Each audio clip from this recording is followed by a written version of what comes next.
أعوذ بالله من الشيطان الرجيم. بسم الله الرحمن الرحيم.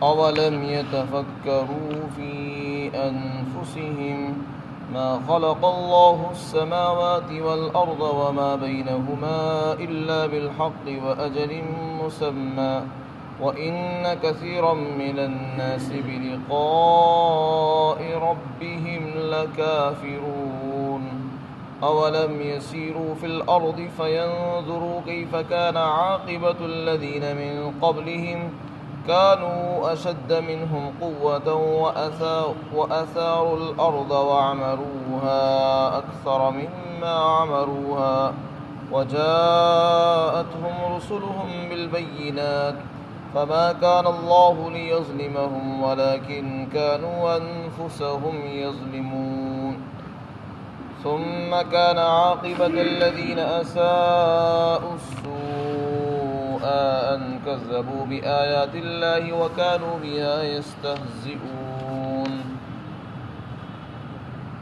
اور کیا ان لوگوں نے اپنے جانوں کے اندر غور نہیں کیا؟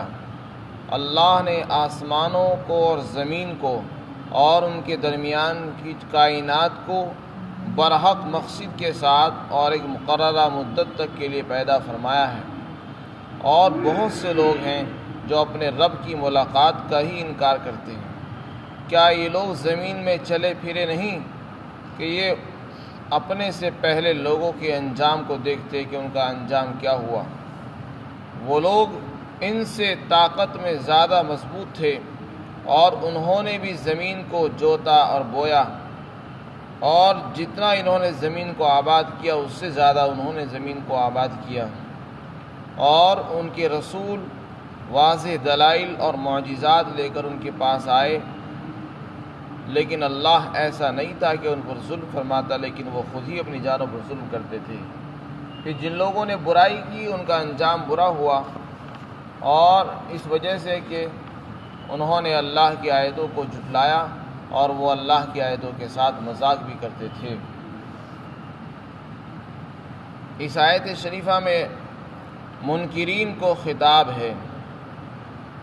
جو لوگ جاہل ہیں یہ وہ لوگ ہوتے ہیں جو دنیا کی ظاہری رونق کو، دنیا کے رخ کو خوب جانتے ہیں، اور آخرت سے اور اللہ سے اور قیامت کے دن سے غافل ہیں۔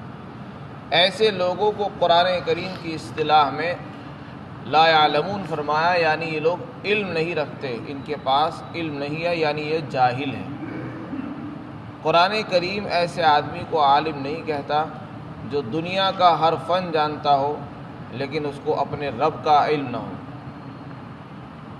اگر اس نے دنیا کا ہر فن پڑھا ہے، دنیا کی ہر تعلیم حاصل کر لی ہے، اس کو ہوائی جہاز بنانا بھی آتا ہے، اس کو آسمانوں میں اڑنا بھی آتا ہے، اور زمین میں چلنا بھی اس کو آ گیا ہے، لیکن اس نے اپنے رب کو نہیں پہچانا، اس نے اپنے خالق کو ہی نہیں پہچانا، اور اس پر ایمان بھی نہیں لایا، اور قیامت کا بھی انکار کرتا ہے، اور آخرت کا اس کو یقین نہیں ہے، تو ایسا آدمی اللہ کی نظر میں، قرآن کی نظر میں عالم نہیں ہے، بلکہ وہ پکا جاہل ہے۔ ایسے لوگوں کو کہا جا رہا ہے کہ یہ لوگ اپنے اندر تو غور کرتے ہیں، کیا انہوں نے اپنی جانوں میں غور نہیں کیا؟ اگر یہ اپنے اندر ہی اپنی کائنات میں غور کر لیتے تو انہیں پتہ چل جاتا کہ یہ کس نے بنایا۔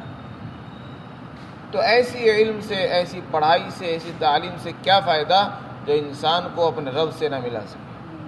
تعلیم تو وہ ہونی چاہیے جو انسان کو اس کے رب سے ملائے، جو مخلوق کو خالق سے جوڑ دے، جو بندے کو معبود سے جوڑ دے، بندے کا تعلق اس کے معبود سے اور اللہ سے مضبوط کر دے۔ وہ علم ہونا چاہیے، اور وہ علم اپنے بچوں کو سکھانا چاہیے تاکہ ہمارے بچے دنیا اور آخرت میں کامیابی حاصل کر سکیں۔ اس لیے فرمایا کہ ان لوگوں نے اپنی ذات میں غور نہیں کیا۔ اپنی ذات میں غور کرنے کا حکم یہاں بھی ہے، اور اسی طرح دوسری آیت میں بھی ہے، وَفِي أَنفُسِكُمْ أَفَلَا تُبْصِرُونَ۔ اور اپنی ذات میں غور کیوں نہیں کرتے؟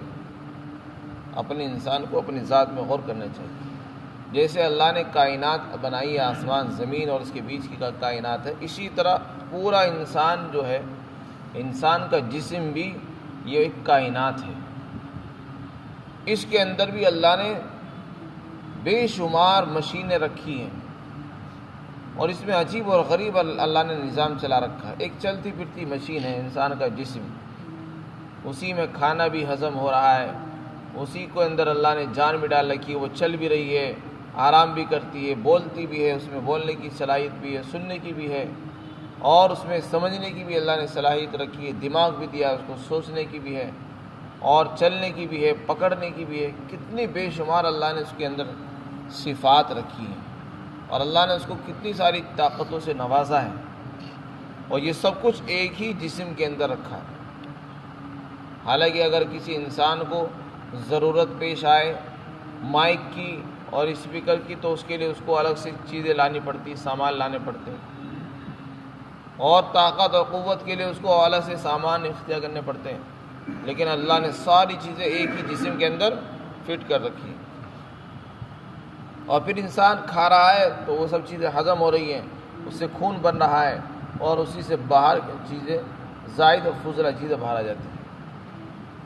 یہ عجیب اور غریب نظام اللہ ہی کے علاوہ کوئی اور نہیں چلا سکتا۔ اگر انسان اس میں غور کر لیتا تو اپنے رب کو پہچان لیتا کہ اللہ ایک ہے۔ پھر آگے فرمایا کہ دیکھو زمین اور آسمان اور ان کے بیچ کی جتنی بھی کائنات ہے، یہ سب اللہ نے ایک برحق مقصد کے ساتھ پیدا فرمائی ہے۔ اللہ نے اس کو بے مقصد نہیں بنایا، اور اس کی ایک وقت مدت مقرر ہے۔ اس میں اللہ تعالیٰ یہ بتانا چاہتے ہیں کہ اگر ہم زمین کو یوں ہی پیدا کر دیتے، آسمان کو یوں ہی بنا دیتے تو یہ ظلم ہو جاتا۔ جو لوگ دنیا میں ایک دوسرے پر زیادتی کر رہے ہیں، اگر ان کو سزا نہ ملے، نیک لوگوں کو ان کی نیکیوں کا بدلہ نہ دیا جائے، تو پھر یہ دنیا بے مقصد ہو کر رہ جائے گی۔ حالانکہ ہمارا مقصد یہ ہے کہ ہر ایک کو اس کے عمل کا بدلہ دیا جائے، تو اس کے لیے آخرت کا ہونا ضروری ہے۔ زمین اور آسمان کو پیدا کرنا بے مقصد نہیں ہے، ایک مقصد ہے، اور ان کا ایک وقت متعین ہے۔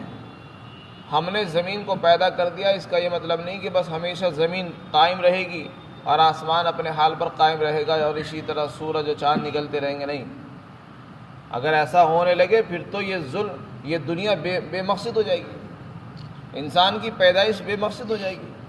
حالانکہ ہم نے کسی چیز کو بغیر مقصد کے پیدا نہیں کیا، ہم نے انسان کو بھی ایک مقصد کے تحت بنایا، آسمان کو مقصد کے تحت بنایا، زمین کو اللہ نے مقصد کے تحت بنایا، اور وہ مقصد کیا ہے؟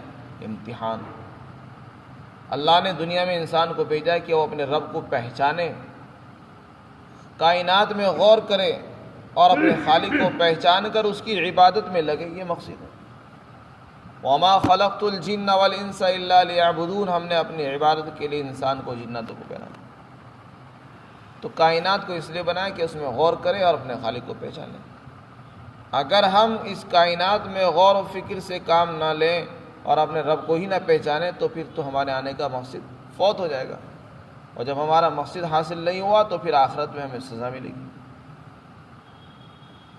اس لیے اللہ تعالیٰ نے اس دنیا کا ایک وقت متعین کر دیا ہے، جب تک اللہ کو منظور ہوگا یہ دنیا قائم رہے گی، جب اللہ کو منظور ہوگا یہ دنیا ختم کر دی جائے گی، زمین پھٹ پڑے گی، آسمان ٹوٹ پھوٹ جائے گا، پہاڑ روئی کی گالوں کی طرح اٹھنے لگیں گے، اور زمین اپنے اندر کے مردے باہر ڈال دے گی، اور پھر انسان کھڑے ہو کر میدان حشر میں جمع ہوں گے اور حساب کتاب شروع ہو جائے گا۔ اگر ایسا نہ ہو تو پھر یہ دنیا بے مقصد ہو جاتی ہے۔ اس لیے اللہ تعالیٰ نے اس کو مقصد کے طرح بنانے کے لیے ایک تو اس دنیا کی عمر متعین کر دی، اور دوسرے اس کا ایک مقصد بیان کیا۔ اس کا مقصد ہے کہ دنیا میں آ کر انسان خالق کو پہچانے، اپنے رب کو پہچان لے اور اس کی عبادت میں لگے، اس کی فرمانبرداری اختیار کرے۔ پھر آگے فرمایا کہ کتنے لوگ ایسے ہیں جو اپنے رب کی ملاقات کا ہی انکار کر رہے ہیں۔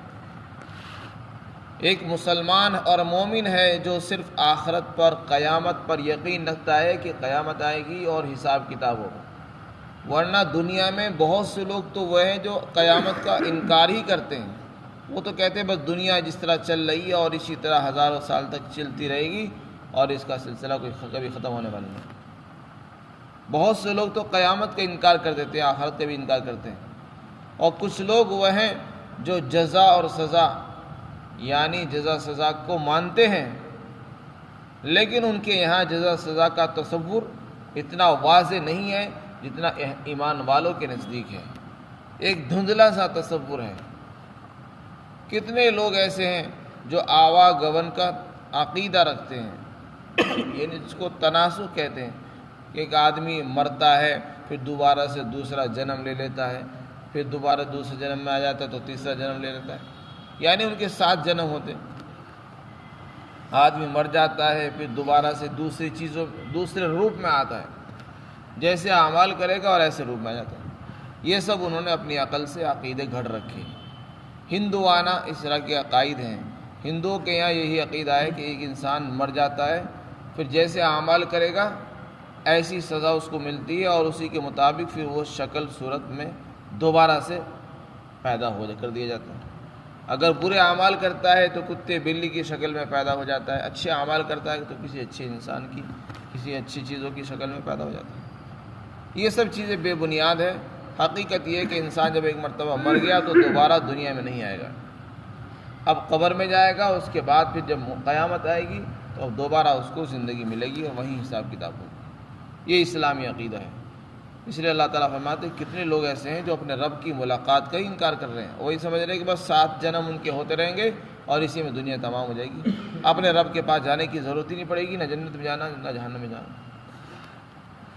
پھر آگے فرمایا کہ انسان کو، چونکہ عرب کے لوگ اس کے پہلے مخاطب ہیں تو پہلے ان کو خطاب ہے، اور پھر قیامت تک آنے والے سارے جہان کے انسانوں کو خطاب ہے کہ یہ لوگ زمین میں چلتے پھرتے کیوں نہیں، ان کو چاہیے زمین میں سفر کریں، چلیں اور جا کر دیکھیں ان سے پہلے بھی انسان رہتے تھے اور انہوں نے جو اعمال کیے ان کا انجام کیا ہوا، وہ جا کر دیکھیں۔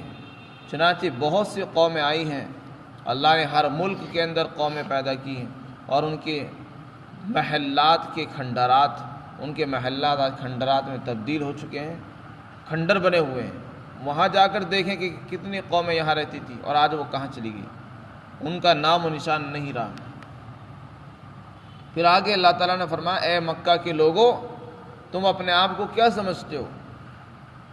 ہم نے تم سے پہلے جو لوگ بنائے تھے وہ طاقت میں تم سے زیادہ تھے، اور جتنا تم زمین میں کھیتیاں کرتے ہو، زمین کو جوتتے ہو، بوتے ہو، تم سے زیادہ انہوں نے کھیتیاں کی ہیں۔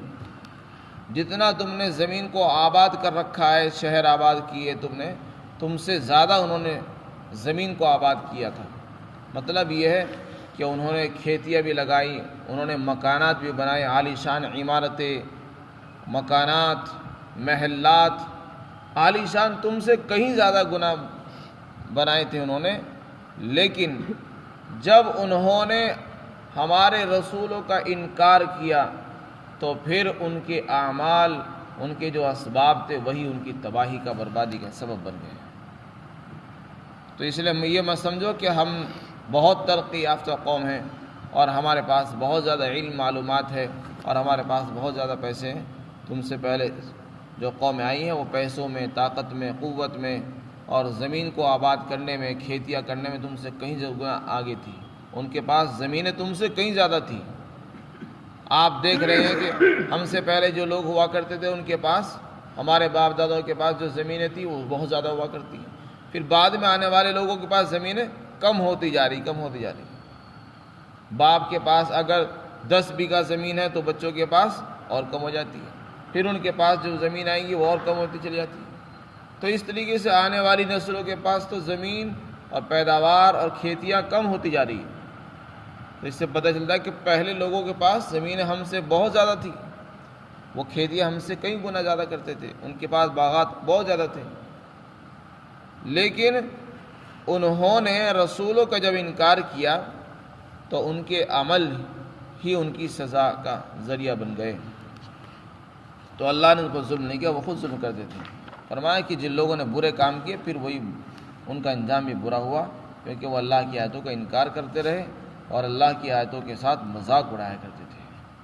اس لیے کبھی بھی انسان کو غافل نہیں ہونا چاہیے اور اللہ کی پکڑ سے بے خبر نہیں رہنا چاہیے۔ اللہ تعالیٰ نے بہت سے قوموں کو ہلاک کیا ہے، تو اس کے یہاں کسی کا کوئی رشتہ نہیں چلتا، اس کے یہاں تو اطاعت اور فرما برداری ہے۔ اللہ تعالی ہم سب کو اطاعت اور فرما برداری کی زندگی نصیب فرمائے۔